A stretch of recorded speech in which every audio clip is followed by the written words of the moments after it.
Hey guys, this is Michael again with Champions Concessions, and we're here with Josh and Lisa, and this time we're going to take it from a little different perspective. I was kind of joking with them a minute ago. You hear of special needs parents, but you don't always hear about the special needs husband. And I didn't tell him I was going to actually say that, but when you guys mentioned in one of our earlier episodes about your oldest, can you guys tell us about Ava? Yeah, well, Ava was a miracle in itself as well.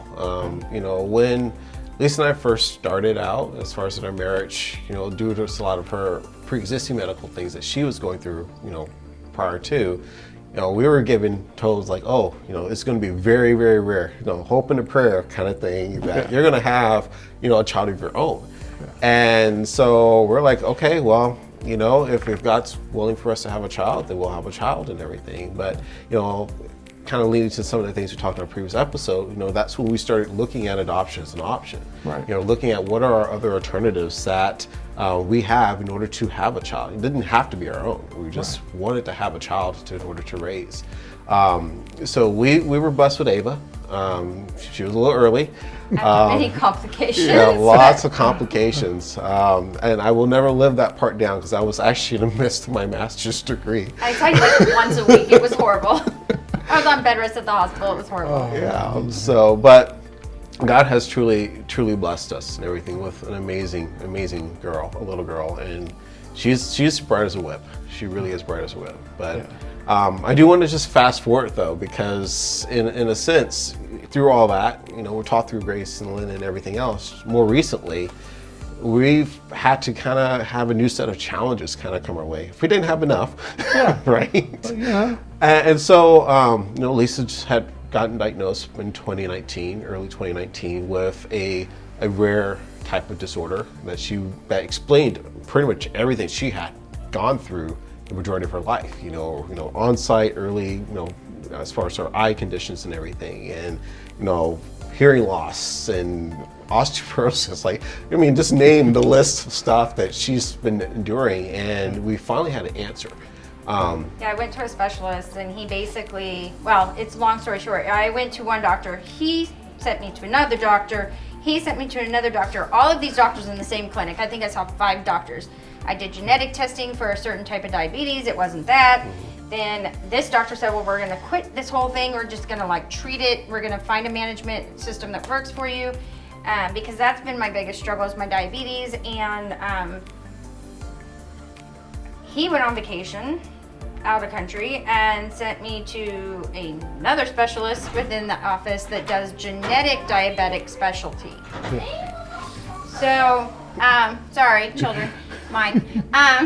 And so he did my genealogy and had his assistant do my genealogy, and then sent a third person in to do my genealogy, and was like, we really feel you need to go see the mitochondrial specialist doctor over at the children's hospital. And I'm like, okay, sure, I'll go see them. I'll get their opinion, and I'm not gonna do what I want with it, but I'll choose what I wanna do. So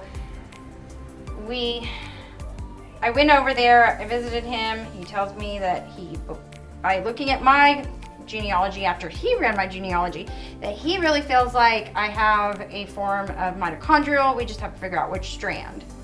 So the biggest hurdle we ran into with that whole mess, which was insurance, is we had insurance, but it wouldn't pay for it. It wouldn't pay for DNA testing. And I would just put the ball rolling to get on Medicaid for the month and a half or the month, 2 months, 3 months, whatever it was going to be for him to be out of work, because we had found out he wasn't going to have work. And so I took and initiated it for me and the girls to make sure we were taken care of.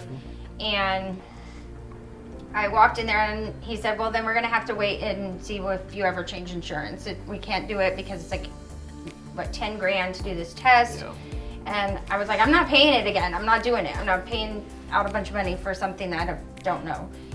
And he nicely said to me, well, is there anything else you can think of that might be able to get you this test? I said, well, my husband goes off insurance I go off his insurance next month and on to Medicaid. He's like, here's the test, take it, test. The day you lose your insurance and you get on Medicaid, swab yourself, put it in the mail. So that's what diagnosis of mitochondrial MELAS, which is a huge acronym. Okay. But definitely look that one up. yeah, look it up. And don't read what it is. Don't read the side effects because you will be mind blown. So it is MELAS.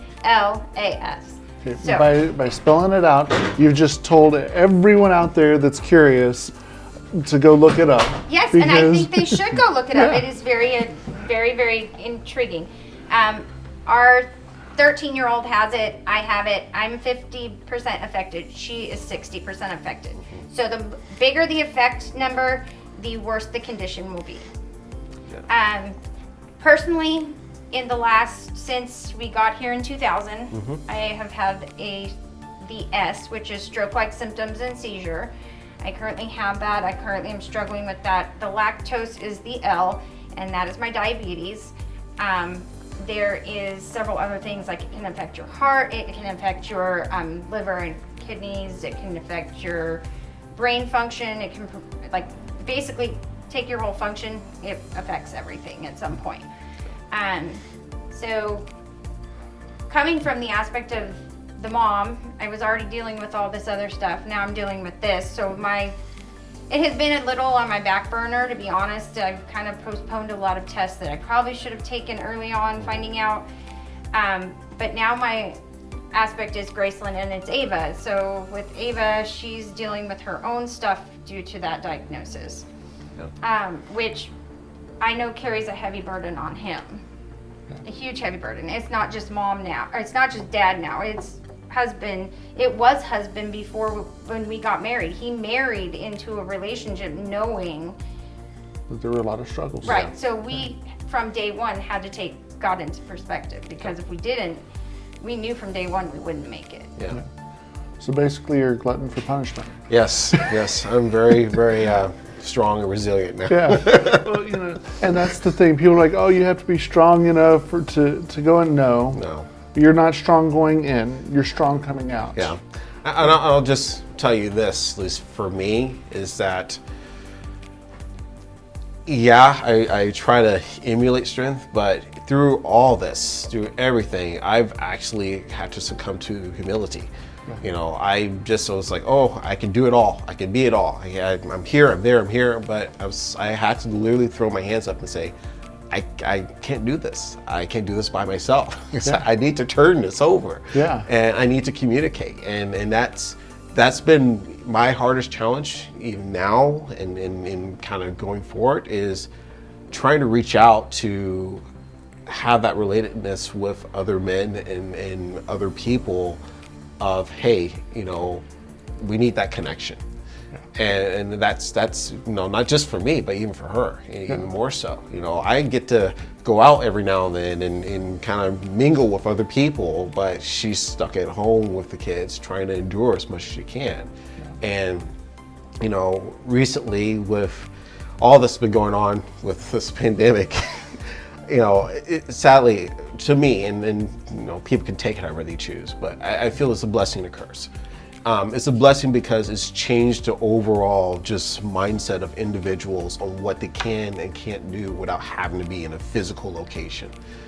That in of itself allowed me to be more present with my family. Well, I've been able to help them out more. I've been able to, if Lisa needed something and everything, I was there. I didn't have to oh, hold on, give me 30 minutes to get from the office in order to come and fix this. Right. I was be able to be there. And that's really my biggest takeaway. Yeah, and that's something that most people and most businesses don't really understand. That a lot of these jobs have always been able to be done remote, and there are situations, whether it's this crazy pandemic or a crazy thing that we call life, that being able to work remote, now that it's become more accepted in business, actually helps special needs parents, because now we're able to be there for each other. Yep. We're able to be there for the kids, and it kind of changes things, and just adding on to that, I think it makes a better employee in a sense. I had times where I was just distracted. I wasn't there. I had so much going on at home and everything, but I had to be present in the office. Right. Well, I'm not being productive if I'm, my mind's elsewhere. Right. And now, I've been very successful as far as what I've been able to do. I've been able to work with other individuals and be a leader in that sense in everything that I always knew I had, but didn't have that opportunity just because I'm just like, I gotta, I'm sitting here doing this, but in the back of my mind is, okay, what's going on at home? Right. We're going to wrap up this episode. This has been a great conversation, and once again, the conversation is going so well, we don't want to end it. And so please catch up with us next week and get to see what else is happening with Josh and Lisa, and see where you can fit into helping people with special needs and the families of those with special needs. So thank you for joining us, and we'll see you next week. This is Michael with Champions Concessions, signing out.